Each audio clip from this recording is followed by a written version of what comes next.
안녕하세요. 깡통거리입니다. 일본이 역대급 김칫국을 마시고 있습니다.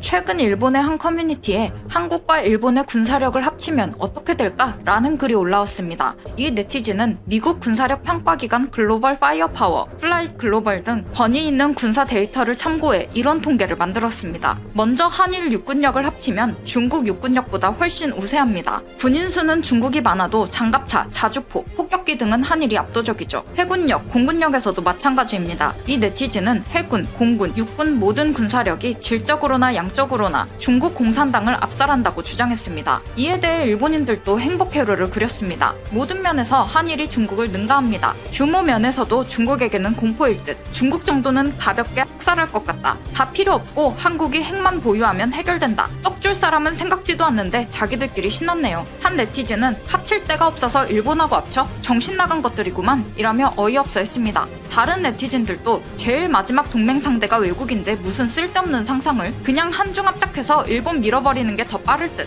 그리고 나눠먹기 하자. 아직도 우리랑 합쳐서 중국 쳐들어갈 생각하네. DNA에 전쟁하라고 새겨져 있나? 군대도 없는 것들이 남의 나라 군대랑 엮이려고 하네 등의 반응을 남겼습니다. 한 일본인은 K의 법칙 때문에 한국과 합치면 무조건 진다고 반대했습니다. K의 법칙은 일본인들이 주장하는 정신승리 요법입니다. 한반도와 얽히면 무조건 망한다는 주장이죠. 주요 내용은 이렇습니다. 국가가는 물론 기업이나 개인에 이르기까지 한국과 연계되면 망한다. 한국이 먼저 설레발을 치면 한국만 망한다. 일본에서 발명되어 인기를 얻은 물건은 십수년 또는 수백 년 후에 한국제 또는 반도제라고 주장한다. 조선에 손을 댄 일본의 권력자는 이대 내에 파멸한다. 만약 반도인이라 하더라도 마음이 일본인이라면 법칙이 발동한다. 일본인들은 이 법칙에 대한 사례도 정성스럽게 들고 있습니다. 대표적으로 제2차 세계대전 당시 일본이 조선과 엮였기 때문에 미국에 졌다고 주장하고 있습니다. 조선과 엮이고 말고를 떠나 끝판왕을 건드린 건 일본 자신이니 자업자득입니다. 그런데 일본은 그것까지 조선 탓으로 돌리고 있습니다.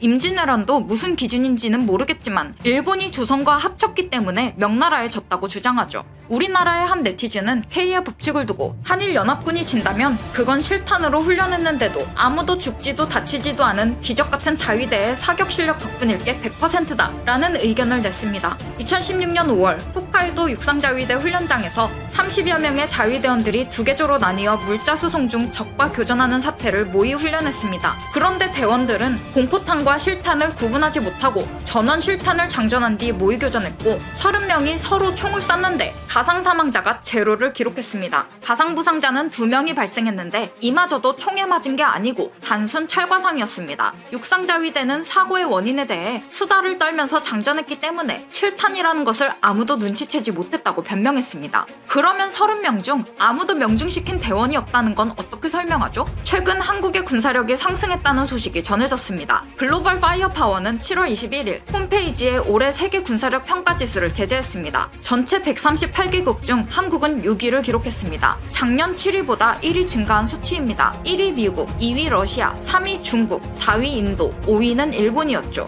이 순위는 인구, 병력, 무기수, 국방예산 등을 고려해 종합한 순위입니다. 핵무기 보유 여부는 포함되지 않아 북한은 25위라는 순위를 기록했습니다. 일본이 왜 5위인지 의아한 구독자님도 있을 겁니다. 이 순위를 매길 때 평가 항목에는 국가의 기본 체급이나 경제력도 반영됐다고 합니다. 일본은 GDP 대비 국방비 예산을 1%도 쓰지 않는 나라입니다. 하지만 일본 GDP 규모가 워낙 크니 1%만 써도 세계 9위에 해당하는 액수가 되죠. 일본의 국방비는 2019년 자료 기준 466억 달러 정도로 당시 한국보다도 높았습니다. 한국 군사력이 상위권으로 랭크된 데는 기술력이 한몫했습니다. 최근 한국에서 만든 장갑차 2대가 독일과 결승전을 치룬다고 합니다. 호주 육군은 궤도형 장갑차 도입 사업을 추진 중입니다. 중국과 러시아 군사 위협에 대비하기 위해서입니다. 호주에서 사업비 55조 원을 들여 장갑차 400대를 도입하기로 했는데 호주의 사업을 수주하는 국가는 내년에 있을 50조 원 규모 미군 장갑차 사업도 따낼 가능성이 큽니다. 미국과 영국의 방산기업이 출사표를 던졌고 한국, 독일도 참여했습니다. 한화는 호주 독거미인 레드백이라는 이름을 겹친 장갑차를 내놨습니다. 기존 한국군의 K-21 보병 장갑차를 발전시킨 모델입니다. 방호력과 기동성이 뛰어나고 360도 카메라도 장착해 외부 상황을 쉽게 파악할 수 있습니다. 차체에는 총탄과 파편을 충분히 막아내는 장갑이 달렸고 이스라엘의 아이언피스트 능동 방호 시스템도 적용했습니다. 레드백의 공격력에는 이스라엘과 호주의 기술력이 도입됐습니다. 한화가 내놓은 장갑차 성능은 호주가 요구하는 수준을 뛰어넘는다고 전문가들은 밝혔습니다. 한화 디펜스는 7월 24일 시제품 3대를 호주로 전달했습니다. 시제품들은 현지에서 성능 시험 평가와 호주군 운용자 평가를 받을 예정입니다. 한화의 장갑차는 경쟁사인 독일 라이멘탈 디펜스의 링스 KF-41 장갑차와 비교했을 때 소음, 무게, 승차감, 진동, 속도, 성능, 신뢰성 면에서 조금씩 뛰어나다고 한 군사 칼럼니스트는 밝혔습니다. 이에 대해 한 네티즌은 독일제가 탈락할 확률이 높다고 예측했습니다. 생김새, 성능이 비슷하다면 가격이 비싼 독일제보다 한국제가 낫다는 겁니다. 다른 네티즌은 독일 롬멜 장군이 독일 탱크 몰고 유럽, 아프리카를 누빌 때 한국인들은 소달구지를 타고 놀았는데 많이 발전했다며 자랑스러워했습니다. 한국산 장갑차가 화제가 되자 최근 전 세계가 놀라워한 한국형 전투기 KF-X도 재조명됐습니다. 지난 7월 22일에 올라온 영상 다들 보셨죠? 6년 전만 해도 전 세계 방산업계가 한국 기술로는 절대 불가능하다는 KF-X 전투기의 에이사 레이더를 한화 시스템이 개발해냈습니다. 이때만 해도 시제품 사진만 공개됐는데 영상이 제작된 바로 다음날 한국항공우주산업은 KF-X 제작 현장을 동영상으로 공개했습니다. 무슨 SF 영화를 보는 것 같네요. 우리나라 밀떡들도 열광했습니다. 일단 외형 하나는 어디에 내놔도 안 밀리는 듯. 벌써 다 만든 건가? 올해 안으로 조립 완료될 수도 있을 듯. 대단하다. 이제 인도네시아 산업 스파이만 조심하면 되겠네. 등의 댓글을 남겼습니다. 한 네티즌은 놀라운 점이 있다는 글을 올렸습니다. 조립 공정 영상에 나온 엔지니어들이 매우 젊다는 겁니다. 이 네티즌은 이 점이 굉장히 중요하다고 설명했습니다. 외국에서는 나이 든 엔지니어가 대부분이고 젊은이들은 찾아볼 수 없다는 겁니다. 그만큼 우리 젊은이들이 똑똑하고 능력 있다는 걸 전 세계가 알아야 한다는 거죠. 이 네티즌은 일본이나 중국 애들이 부러워하는 이 사실을 우리나라 사람만 잘 모르는 것 같다고 말했습니다. 한국은 궁극적으로 우리 손으로 전투기를 마음껏 만들 수 있게 돼 이득을 봤습니다. 최근 일본이 또 호구 잡혔다는 소식이 들려왔습니다. 지난 5월 아베는 미국의 인공호흡기 재고가 남아돌자 인공호흡기 1000개를 사주기로 했습니다. 일본에서도 인공호흡기가 창고에 쌓여있는데 트럼프에게 미국 인공호흡기를 사드리겠다고 한 거죠. 이번에 트럼프는 F-35 스텔스 전투기 105대도 일본에 팔았습니다. 7월 9일 블룸버그 통신은 트럼프 정부가 231억 달러, 27조 7,200억 원에 달하는 F-35 전투기와 관련 장비를 일본에 판매하겠다는 계획을 승인했다고 밝혔습니다. F-35A는 이미 일본 항공자위대에 배치가 진행 중입니다. 일본 NHK는 이번에 일본이 미국에게 지불하는 금액 규모가 미국 정부가 승인한 이래 9번째로 큰 금액이라고 보도했습니다. 미국이 사우디아라비아에 판매한 금액에 이어 2번째로 큰 금액이라는 겁니다. 미국은 일본에게 전투기를 팔고 난 뒤 향후 25년 동안 일본에게 기술과 훈련을 지원해주기로 했습니다. 우리나라의 한 네티즌은 105대에 231억 달러면 한 대당 약 2억 달러네. 우리나라는 내년에 1억 달러에 100대 구입하자 라고 주장했습니다. 전문가들이 스텔스 전투기가 향후 2년 안으로 1억 달러까지 내려간다고 전망했는데 일본은 호구 잡혀서 제값 주고 구매한다는 겁니다. 미국산 스텔스기로 진주만 공격했듯이 또 뒤통수 치면 작품인데 라는 의견도 있었습니다. 돈 없다고 방사능수 바다에 버려야 된다면서 27조나 넘는 저 돈은 어디서 나온 걸까요? 한 네티즌은 요즘 이런 기사 보면 우리도 몇십 대 더 사야겠다 라는 생각이 드는 게 아니라 한국산 KF-X 개발에 더 집중하자는 생각이 든다고 말했습니다. 근데 저거 조종할 놈은 있는지 궁금하다. 몇 대나 바다로 직행할런지. 가동률 50%도 안 되는 걸 구입비 3배의 돈을 들여서 사다니. F-35 스텔스 전투기 105대 구입 후 운영비 지출도 엄청난데 F-3 개발한다고? 등 조롱하는 의견도 많았습니다. 일본은 항공자위대의 전투기 F-2 후속 버전을 자체 개발하려고 했습니다. 기존 F-2 전투기는 2030년에 들어서면서 퇴역할 예정입니다. 2018년만 해도 일본은 중국과 러시아의 군사활동이 활발해지고 있다며 F-3를 빨리 개발해야 한다는 위기감을 느꼈습니다. 방위성은 자체 전투기 기술을 보유해야 한다며 재무성에게 예산 편성을 신청했는데 재무성은 뭐 이렇게 돈이 많이 드냐며 이를 거절했습니다. 이에 일본은 자체 개발 대신 미국의 F-35 전투기 42대를 조달하기로 했습니다. 한 네티즌은 이번에 일본이 미국에 추가 구매를 요청한 걸 봤을 때 사실상 F3 전투기 개발 포기 선언이 아니냐고 추측했습니다. F3 전투기 포기설은 2018년에도 보도됐죠. 이번에 일본이 미국에서 전투기를 대거 구매한다고 아무리 입을 털어도 무리처럼 보인다고 말한 네티즌도 있었습니다. 현재 일본 항공자위대는 210여 대의 F15EX급으로 개량하는 사업을 추진 중입니다. 말이 좋아 개량이지 웬만한 전투기를 새로 사는 수준입니다. 또 차세대 스텔스 전투기 F3 개발 사업도 얘네들 말로는 추진 중입니다. 이 역시 돈이 얼마나 들어갈지 예상조차 안 되는 돈 잡아먹는 하마와 다름이 없습니다. 마지막으로 최근 발표한 27조 들여 F-35 전투기 105대를 도입하는 사업도 추진 중이죠. 일본 국방 예산이 한국보다 많긴 하지만 많아봐야 10에서 15% 많은 수준입니다. 그런데 현재 일본이 국방비에 돈 쓰는 씀씀이를 보면 과연 이게 일본의 예산으로 가능할까 의심스러운 규모입니다. 이에 비해 한국은 KF-X 국산화, 차세대 장갑차 개발과 운용 성공 단계에 도달했습니다. 일본보다는 훨씬 여유롭게 예산을 절감할 수 있죠. 일본 애들이 위기감을 느껴서인지 한일 군사동맹 김칫국을 마시고 있는데 배 아플 일이 많아졌으면 좋겠네요. 조만간 호주에서 한국산 장갑차가 우승했다는 소식이 들려왔으면 좋겠습니다. 오늘 준비한 영상은 여기까지입니다. 끝까지 시청해주신 여러분 감사합니다. 다음 영상에서 만나요.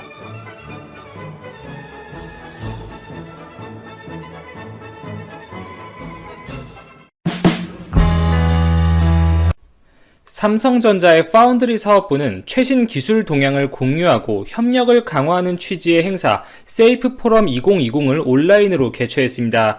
많은 기업들이 비대면이었지만 참여를 했는데요. 그 중에서 가장 눈에 띄는 것은 바로 인텔 라자 코드리 수석 부사장이 참가를 했다는 것입니다. 다시금 삼성전자와 인텔의 협력 가능성이 수면 위로 떠오르고 있는 상황인데요. 이 코드리 부사장은 작년 4월에 용인의 기흥 사업장을 방문한 바 있었고 올해에는 세이프 포럼에 참여를 함으로써 삼성전자와 지속적인 관계 유지에 힘쓰고 있는 모습인데요. 인텔은 최근 여러모로 어려움을 겪고 있고 그 위상이 예전 같지 않죠. 어느 정도의 선택과 집중을 강요당하고 있는 상황이라고 볼 수가 있습니다. 그간 인텔은 CPU를 중심으로 설계와 공정을 모두 하는 이 올라운드 종합 반도체 기업으로서의 입지를 탄탄히 하고 있었지만 10나노 이하의 미세 공정 진입에 명백히 어려움을 겪고 있고 최근 7나노를 활용한 CPU 제품 출시를 공식적으로 연기하겠다고 발표를 한 바 있었습니다. 그러면서 7나노부터는 다른 파운드리 기업에 생산을 맡기는 위탁 생산을 주는 방법을 검토하겠다고 밝힌 바 있었죠. 또한 낸드 메모리를 생산하던 메모리 사업부를 SK 하이닉스에 10조 원에 매각하는 결정을 내리면서 인텔이 공정이나 이 부가적인 메모리 사업 등을 포기하고 CPU 전문 기업으로서 이 종합 반도체 기업에서 팹리스 기업으로 넘어가는 길목에 서 있는 것 아닌가 이렇게 보는 시각이 우세한 상황입니다. 인텔의 가장 강력한 경쟁자라면 AMD를 꼽을 수가 있겠죠. AMD는 일찌감치 TSMC와 손을 잡았고 TSMC를 통해서 7나노 CPU 제품을 생산해서 시장에 출시를 해왔었고 TSMC가 올해를 기점으로 5나노 공정을 본격화 했기 때문에 5나노 공정 기반 CPU 출시도 앞두고 있는 상태입니다. AMD는 또한 경쟁사인 자일링스를 40조 원에 인수하겠다고 발표하면서 또 한 번 업계를 놀라게 했는데요. 이 자일링스는 자동차나 항공기, 스텔스 전투기, 무선 통신 장비 등에 들어가는 반도체 칩을 공급하고 있는 업체입니다. 용도에 따라서 설계를 바꿀 수 있는 이 재프로그래밍이 가능한 반도체를 만든다는 것이 특징적이죠. PC, 게임용 콘솔 등을 주로 하고 있는 AMD가 이 사업 범위, 포트폴리오를 넓힐 수 있는 결정적인 기회가 될 것으로 보이고요. 특히 앞으로는 5G 통신 장비 시장이 크게 확대될 텐데 이 삼성전자나 에릭슨, 노키아 등의 장비를 생산하는 업체들에게 적극적으로 납품을 시도할 것 같습니다. 이렇게 인텔을 추격하는 AMD의 기세는 정말 매섭죠. 이 TSMC는 AMD뿐만 아니라 엔비디아, 애플 등과 광범위한 계약을 맺고 주문을 받고 있는 상황인데 실제로 수요를 공급이 따라가지 못하고 있어서 리드 타임이 늘어나고 있는 경향이 있습니다. 인텔의 이 많은 대규모 주문량을 TSMC에 모두 할당하는 것은 현실적으로 어렵다고 볼 수가 있고, 경쟁 기업인 AMD가 TSMC와 이미 손을 잡은 상태이기 때문에 인텔이 삼성전자의 눈을 돌리는 것은 당연하다고 볼 수가 있는데요. 삼성이 내세울 수 있는 장점으로는 비용적으로 TSMC보다 저렴하게 제공할 수 있겠고, 원하는 시점에 제품을 제때 공급할 가능성이 높고, 이 문제가 있는 것으로 알려졌던 5나노 공정 제품의 수율이 올라가고 있는 상황이기 때문에 점점 TSMC와의 간극을 줄이고 있는 상황입니다. 스마트폰 AP의 최강자라고 볼 수 있는 퀄컴이 삼성전자에 이 플래그십 제품인 스냅드래곤 875 생산을 맡긴 바 있었죠. IBM 역시 서버용 CPU를 이 삼성전자에 공급하는 계약을 체결했고, 이처럼 많은 톱 클래스 기업들이 삼성전자 파운드리에도 신뢰감을 보여주는 상황 속에서 이 전략적으로 인텔이 삼성전자 파운드리에 많은 부분 일감을 주는 것이 가능할 수도 있겠습니다. 인텔이 지속적으로 삼성전자 파운드리의 기술력에 관심을 갖고 모니터링을 하는 상황은 분명하고, 분명 현재 파운드리는 TSMC가 압도적인 1위의 지위를 갖고 있는 것이 맞고, 삼성전자는 이 파운드리 시장이 커짐에 따라서 발생하는 낙수 효과를 누리고 있다는 표현이 타당할 수가 있습니다. 그러나 5나노 제품 생산 공정에서 틀림없이 눈에 띄는 발전이 있고, 특히 3나노 공정부터는 이 GAA 공정을 본격적으로 돌입할 텐데, 해당 기술의 완성도에 따라서 충분히 반전이 생길 여지가 있다는 사실은 여러 차례 말씀을 드린 바 있었죠. 사실 이 파운드리라는 것이 여러 국가 간의 지정학적 요인, 정치적인 부분도 엮여 있어서 굉장히 복잡합니다.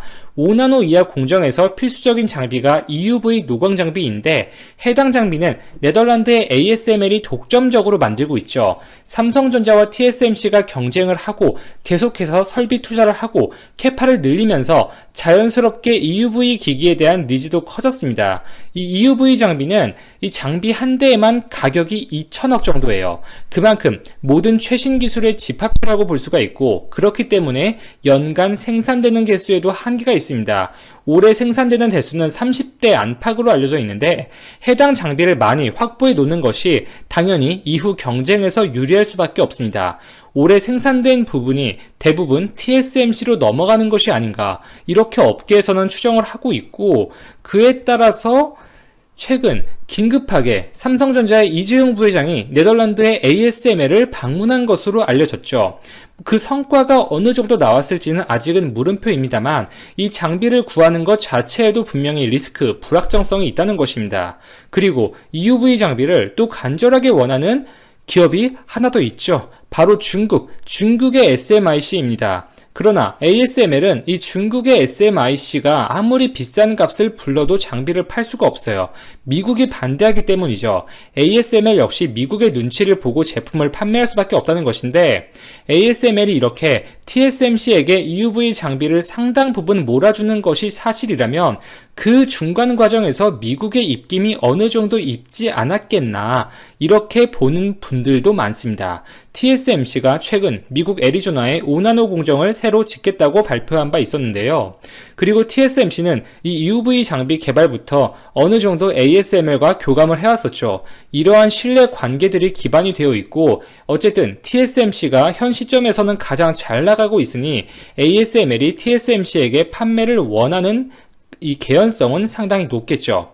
그리고 EUV 장비에 들어가는 이 첨단 최신 부품들은 일본 기업들이 거의 독점적으로 공급하는 경우가 많기 때문에 EUV 장비 확보에는 네덜란드뿐만 아니라 일본 기업들까지 얽혀 있다는 것이죠.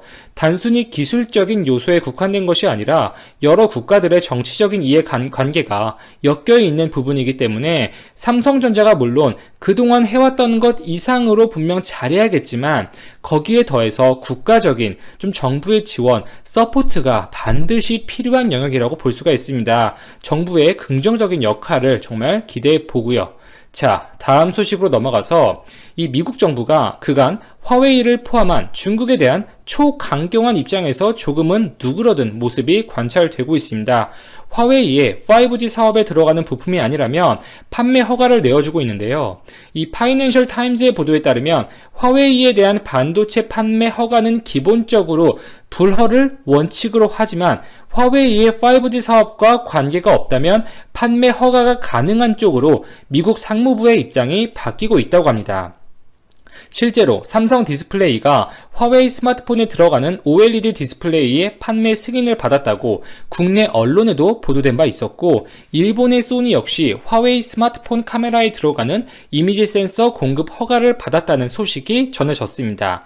앞서서 미국은 자국 기업인 인텔과 AMD에 이 반도체 공급 허가를 내어준 바 있었죠. 스마트폰용 제품은 아니었고 노트북용 프로세서로 추측이 되고 있습니다. 미국 기업들에 이어서 제3의 국가들 기업에서도 이 화웨이의 5G 최신 기술과 관련이 없는 것이라면 공급을 허가하는 쪽으로 바뀌고 있고요. 미국의 메시지, 그 입장은 간결하다고 볼 수가 있죠. 화웨이를 단순한 스마트폰 제조 기업에 머물도록 하겠다는 것. 너희가 중국 이 내수 기업으로 그냥 활동을 하는 것은 크게 개의치 않겠다는 것입니다. 그러나 추후 4차 산업의 핵심이라고 볼 수 있는 5G에서 화웨이 장비들의 지배력이 커지는 것을 미국은 극도로 경계하고 있고 시간을 벌고 있는 상황이라고 볼 수가 있습니다. 이렇게 기조 변화에 따라서 한국 삼성전자나 퀄컴, 미디어텍 등의 이 모바일 AP 제조 업체들도 화웨이에 대한 반도체 공급 라이센스를 받을 가능성이 더 높아졌다고 볼 수가 있겠고, 트럼프 행정부의 이 종잡을 수 없는 행보를 보면 또 당장 재선이 끝나고 한두 달 뒤에 상황이 어떻게 급변할지는 누구도 예측하기 어렵습니다만, 우선 미국 재선을 코앞에 둔 시점에서 어느 정도 중국, 화웨이에 대한 압박을 누그러뜨리고 있는 미국의 모습이 관측되고 있습니다. 이상 즐거운 라디오였습니다. 오늘 방송 여기까지 정리하고 마치겠습니다. 방송 내용이 도움이 되셨다면 좋아요, 구독 한 번씩만 부탁드리겠습니다.